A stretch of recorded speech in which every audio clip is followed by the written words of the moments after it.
მოგესალმებით, თქვენ ყურებთ ინტერნეტ ტელევიზია გოგა ჯიჯიჯის მე ცია ყოყამბაშიძე ვარ. ჩვენი დღევანდელი ინტერვიუ იწერება კაფე აქცენტში, რომელიც მდებარეობს მეიდანზე გორგასლის პირველი შესახვევის 5 ნომერში და თუ გსურთ სასიამოვნო დრო გაატაროთ, აუცილებლად უნდა ეწვიოთ ამ ადგილს. ჩვენი დღევანდელი რესპონდენტია ნიჭიერის გამარჯვებული ბარბარა სამხარაძე. მოგესალმებით ბარბარა, დიდი მადლობა რომ დაგვრთანხთ ინტერვიუზე და როგორი განწყობა გაქვს? ძალიან კარგი განწყობა მაქვს და ვიცი რომ მსმენია რომ ეს ინტერნეტ ტელევიზია შეიქმნა ემიგრანტებისთვის და არა მარტო ემიგრანტები უყურებენ ამ ტელევიზიას, არამედ ქართველები წადევნებენ დიდი სიამოვნებით თვალყურს და მსმენია ხოლმე ესეთი გამონათქვამი რომ მარტო ემიგრანტებს რატო ახსენებთ და რაღაც და ყველას მოგიკითხავთ ქართველებო ემიგრანტები მხოლოდ საქართველოდან არიან წასულები ქართველები და ქართველებო ემიგრანტებო და აქ მცხოვრებო ყველას მოგიკითხავთ აქედან. ბარბარა, როგორ შეიცვალა შენი ცხოვრება ნიჭიერში გამარჯვების შემდეგ? ნიჭიერში გამარჯვების შემდეგ ჩემი ცხოვრება რადიკალურად შეიცვალა, შეიძლება ითქვას, მაგრამ ნიჭიერში გამოცვლის შემდეგ უფრო შეიცვალა, იმიტომ რომ უფრო გამიცნო ხალხმა და რაღაც და გამარჯვების შემდეგ კიდე უფრო ისეთი იყო რა, გამარჯვებული სტატუსი მქონდა და დანარჩენად ისე რომ უფრო გამიცნეს და რაღაც ესე არა. ახლა კი გადავიდეთ ბლიც ინტერვიუზე და ხართ რომ მზად რომ დავიწყოთ. ეს ნიშნავს შენთვის პოპულარობა. ჩემთვის პოპულარობა ნიშნავს რომ გიცნობს ბევრი ადამიანი და გადიხარ ქუჩაში და შენსკენ ხელს იშვერენ რომ აი ეს ისაა. ჩემზე ამბობენ რომ თავში ამივარდა და რატო არ ვიცი არ ვიცი. საკუთარ თავში მომწონს რომ ვარ ძალიან გულღია და ერთ ნახვაზე ადამიანს ვენდობი და შემიძლია ჩემი სიცოცხლე ვანდო და ესევე არ მომწონს ეს ჩემ თავში რომ არ უნდა ვიყო ესე. სოციალური ქსელი ჩემთვის ძალიან მნიშვნელოვანია, იმიტომ რომ ხალხში მოძრაობა ძირითადად არ მიყვარს და უფრო იქ ვემესტები ხოლმე ხალხს. ბევრი ადამიანი რო უნდა გიყვარდეს, ეს შეიძლება ითქვას რომ თავში არ უნდა აგივარდეს და უნდა იყო უნდა დარჩე ის რაც ახარ.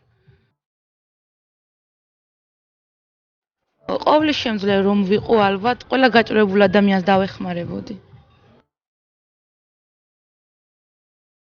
ვფიქრობ რომ რაც ქართული ტრადიციები გვაქვს ძალიან კარგი არის, მაგრამ ბევრი რაღაც შეიძლება არ მომწონდეს, მაგრამ ქართველები ვართ და ჩვენია. რომ არ დავაბადებულიყავი საქართველოს შეიძლება ითქვას რომ საერთოდ არ დავიბადებოდი ჩემი სურვილით თუ იქნებოდა. როდის ხარ ბედნიერი? ბედნიერი ვარ მაშინ, როდესაც ვარ ოჯახთან ერთად. თუ ნანობ რამეს განვლილი ცხოვრებიდან. განვლილი ცხოვრებიდან შეიძლება ითქვას რომ როგორც ისეთი რომ აუ ნეტა ეს რატო გავაკეთე, არაფერს არ უნდა ნდობ, მაგრამ ბევრჯერ მინანია რომ დედასთვის არ დამიჯერებია. რა არის შენთვის თავისუფლება? ჩემთვის თავისუფლება არის როდესაც ვარ მარტო ოთახში და მაგ ბოლო ხმაზე აწეული მუსიკები და მომღერი ისე რომ თან არავინ რო არ შემოდის, იმიტომ რომ მერე კომპლექსები ცოტა.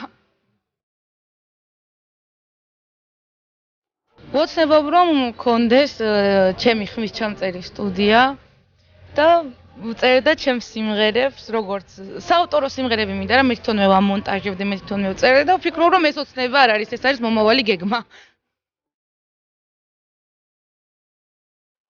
არასდროს არ ვიტყვი უარს იმ ადამიანებზე, რომლებიც შეიძლება არ არიან ისე ცნობილები და რაღაც როგორც მე და არასდროს არ დავაყენებ იმათზე წინ ვინც უკვე ცნობილები არიან და რაღაც, იმიტომ რომ ბევრჯერ მქონია ესეთი შემთხვევა რომ ჩემი მეგობრები აი როდებ ხოლმე ამ ცნობილ X Factor-ის მონაწილეებთან სურათებს, სულ მეუბნებიან რომ თავში აგივარ და აღარ კვადრულობ ჩვენ და ეგეთი რაღაცა და არასდროს აი მიუმართავ რომ არასდროს არ გავაკეთებ ამას რომ იმათზე თქვენზე წინ ისინი დავაყენო. ყველას გარკვეულად სიმპათიას რა თქმა უნდა, განსაზღვრულად. დაუვიწყარი დღე ჩემს ცხოვრებაში შეიძლება ითქვას იყო ფინალის დღე და ფინალის მომდევნო დღე, იმიტომ რომ ყველგან გადაღებები იყო, მაგრამ შეიძლება ეთერში გასვლის დღეც იყოს. აი, ბევრი დაუვიწყარი დღე მქონია, ესე შეიძლება ითქვას. ვერ გამოვყო. ჩემში ოჯახს ყველაზე დიდი როლი უკავია და მათი სიტყვა ყოველთვის გადამწყვეტი იქნება ჩემთვის და მათზე წინ არავის არ დავაყენებ არასდროს, არც მეგობარს, არც ნათესავზე, ხო ეხა ოჯახის წევრია, მაგრამ არავის მაგათზე წინ არ დავაყენებ და მათი სიტყვა ჩემთვის ყოველთვის კანონი იქნება. დიდი მადლობა ბარბარა ასეთ საინტერესო ინტერვიუსთვის და ვიდრე დაგემშვიდობებით იქნებ ერთ სიმღერა მიუძღვნათ ემიგრანტებს. ერთ საიდუმლოს გავამხელ, რომ პატარა რო ვიყავი 3 წლის დედამ მკითხა, რომ შენ რო ემიგრანტი გახდე და წახვიდე საზღვარგარეთო და უცბად მოგაწვეს საქართველოს ნოსტალგია, რა სიმღერებდიო და აი დაუფიქრებლად უთხარი, ქარი გიმღერის ნანასა. თქო, ისეთი სიტყვები არის, რომ აი წარმოუდგენელია, ყველა ემიგრანტს კი არა, აი ყველა ადამიანს გულში ჩაწვდება, თვითონ საქართველოში მცხოვრებსაც და შეძლებს დაგვარად ამ სიმღერას გიმღერებ 9 წლის ვიყავი ბოლოს როცა ვიმღერე. Ari gimgheris nanasa zghapars giambov chadari zetna maldersita mavsa ejvebit navadari sakartvelo lamazo swa sakartvelo sadari